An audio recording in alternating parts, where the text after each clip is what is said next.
What's up YouTube? Welcome to the new video. Today I'm going to take you through a rest day during prep because I thought it'd be interesting, and quite honestly, I'm having a big refeed today. I'm really excited about that. I want to show you what that kind of looks like, but I also want to explain something I think that is very misunderstood as it pertains to refeeds, or like what's a refeed versus a cheat meal, which one's better, or a refeed versus a cheat day, you know, how should you refeed? This video is gonna be a bit of a combination of a vlog showing you the day, showing you what I do on a rest day to kind of keep myself preoccupied and not thinking about food as much. I definitely want to give you tips about refeeding, when you should do it, so make sure you watch to the end of this video to capture that. Let's get into it. Let me take you through today.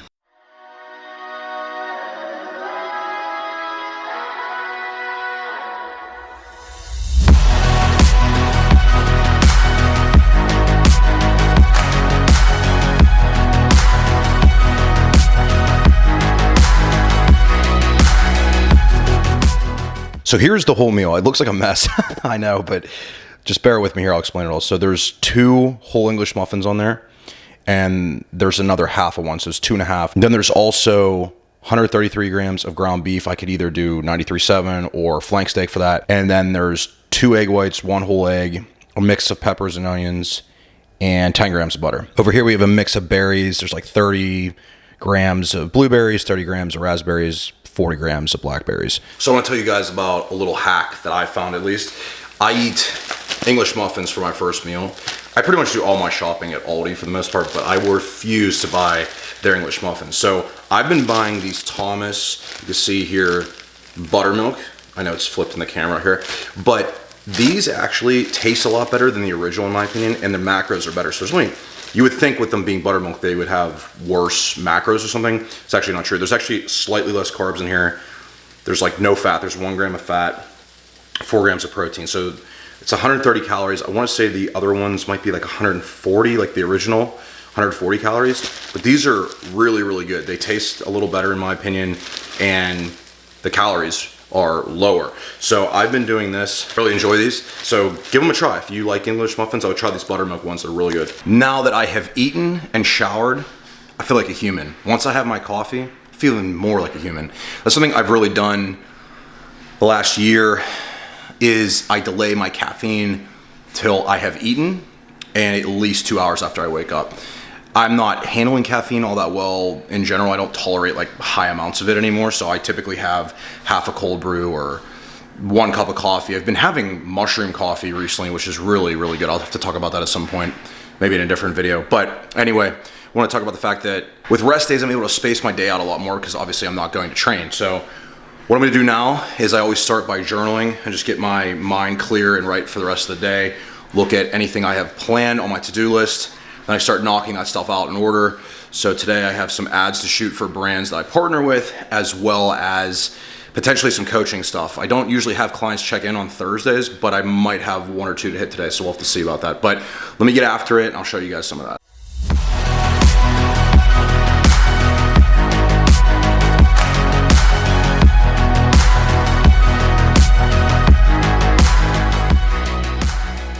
Got pretty caught up with work and business related stuff there for a little bit. So now it's time to go to the driving range. I'm done with all my work for the day, all the client related stuff, all the marketing related things. It's time to go to the driving range. Golfing is something I very much enjoy, but I have not used these clubs because they're actually not mine. They're my uncle's that he left down here in Florida. My clubs are up in Pittsburgh. I'm going to try these clubs out. So I'm going to take you guys with me. Let's go have some fun. Should be interesting as I have not used these clubs yet. So we're about to find out what this pitching wedge can do here. A little short. I usually get them a little extra long for me. Oh, not bad. And 5 iron. Get it up in my stance a bit. Oh, that's clean. Some short game practice here. Go for that black flag right there. There we go. Stick it. There we go. Hybrid. Let's pull this out now. This is a 20 degree. I'm not even sure. That'd be like a 4, maybe. Let's see. Didn't catch that one right. That wasn't it. Easy work. There we go. I finally caught that right.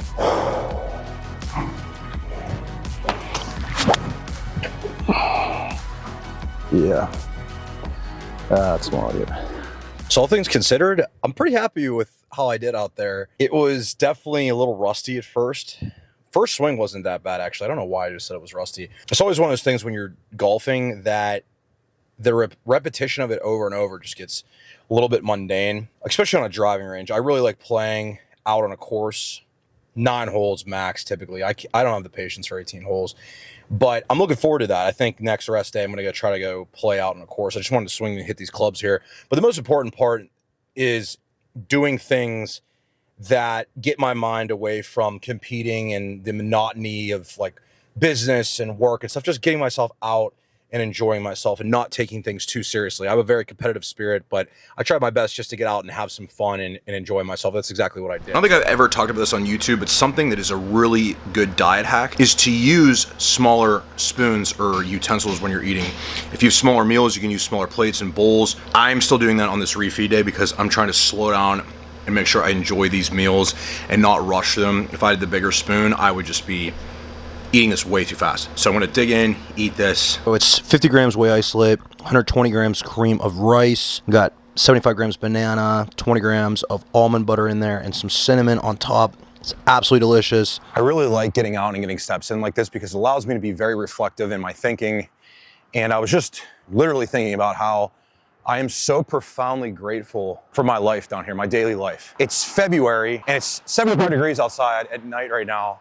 I'm getting steps in at the beach. Right now, if I was in Pittsburgh, which is where I spend some of the year, I would be freezing, probably laying in my basement, playing video games or watching Netflix at this point of the day. And I would have had to get all these steps in on the treadmill or freeze my ass off outside doing them, sweats and a hoodie and hat and gloves and everything. So I'm really grateful for that. It's taken me a lot of struggle to get to this place in my life in a lot of ways. To have this much freedom, to have this much peace in myself also, it's taken an immense sacrifice. And so no matter where you are in your life right now, if you're watching this and you really question like where you're headed or you feel lost or whatever, just keep moving forward. Keep investing in yourself. The best things you can do is invest in yourself. Physically, emotionally, mentally, financially, put everything into yourself. Forget everybody else. Forget everything else. Dating, looking cool, or any of this stuff. Work on yourself. Everything you want in your life will come to you if you become a magnet and you become somebody that people want to be around because you've invested heavily in yourself, developing yourself, not just looking cool and having big biceps and abs and stuff. That's not the point. The point is to better yourself and keep working. That's what I love about bodybuilding. It allows me to keep going to a new level for myself. And so no matter where you are, that next level for you, you need to figure out what that is. Getting there is going to require you to invest in yourself more, plain and simple. To finish this walk out, I'm going to flip the camera around and show you the view because it's pretty amazing. Check out my bros right there. I believe those are pelicans, I want to say. This is not doing justice to how big they are. Those guys are massive.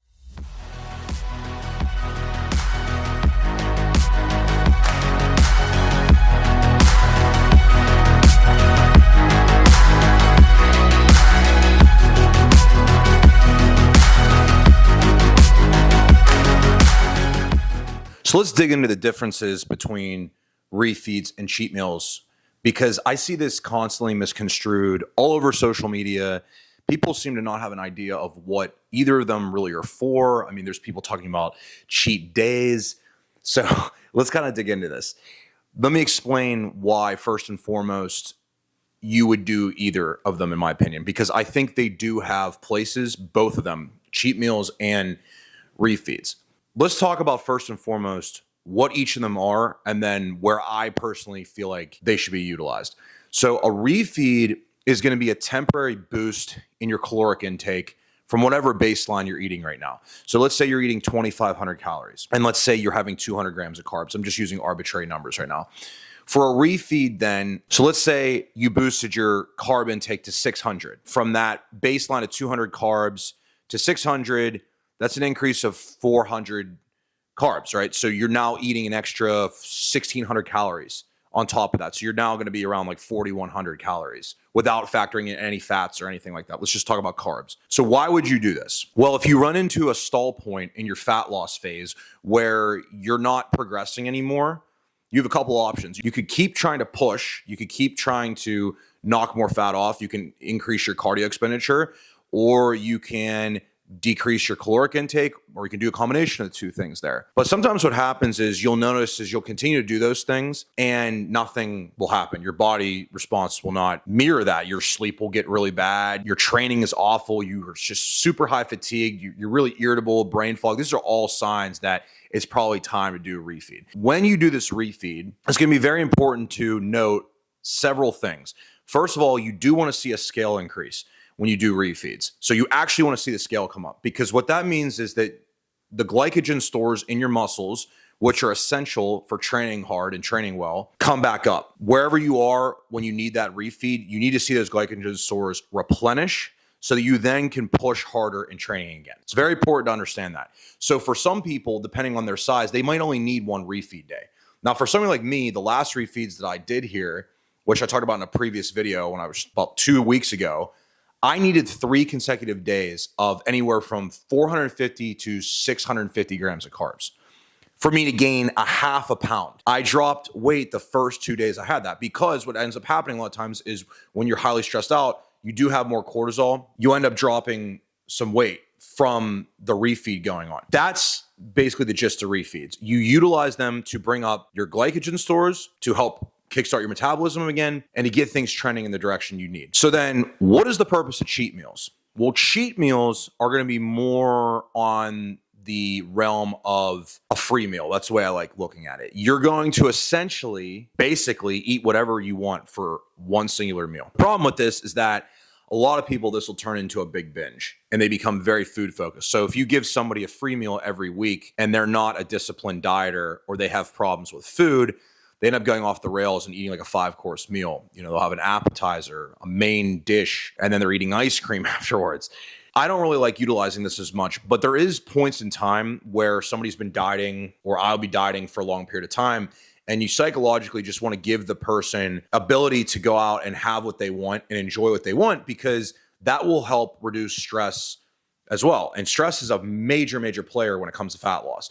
If you're stressed out, you're not losing fat. Your cortisol levels increase. It's very hard to be in a fat loss state when that happens. So when I like to use cheat meals, typically for somebody, is when I'm giving them a little bit more of an extended diet break with my clients, where I'll say like, hey, you know what? These next 3 days, we're going to eat a surplus. We're going to go back to a surplus. We're going to refeed, but we're also going to then go, I want you to go out with your girlfriend and have a meal you'd like, or your wife or your friends or whatever. Go eat a meal, whatever you want. Another way to psychologically, another hack is, instead of having a normal post-workout meal when you're refeeding, I'll tell people, hey, go have 6 tuna sushi rolls. They feel like they're getting something different by doing that. There's a lot of strategies and ways to do it, but just understand that typically a cheat meal is not going to do a lot for actually progressing you, but it will psychologically, which in turn can actually have beneficial effects. Refeeds, on the other hand, are going to have tangible, tangential benefits to progressing you in your fat loss phase, boosting your metabolism and bringing those glycogen stores back up. So I just wanted to clarify that and explain that in this video. Implement these as you need in your own fat loss, and I think you'll really notice a big difference. But if you want somebody to help you more hands-on with your fat loss phase or getting ready for a show, I do that. I have a coaching business where I help individuals just like you get in great shape. So go to the link down there and where it says work with me one-on-one, apply to work with me one-on-one, fill that out, and I'll reach back out to you. So thank you guys for being a part of this video. I hope you enjoyed the whole day and the explanation about refeeds versus cheat meals. I tried to make it a little bit more educational and also throw in the lifestyle stuff too, just a little bit different, try and experimenting with different things. Let me know if you like that, but I will see you guys in the next video. So have a great day or night, depending on whenever you're watching this. I greatly appreciate all of you.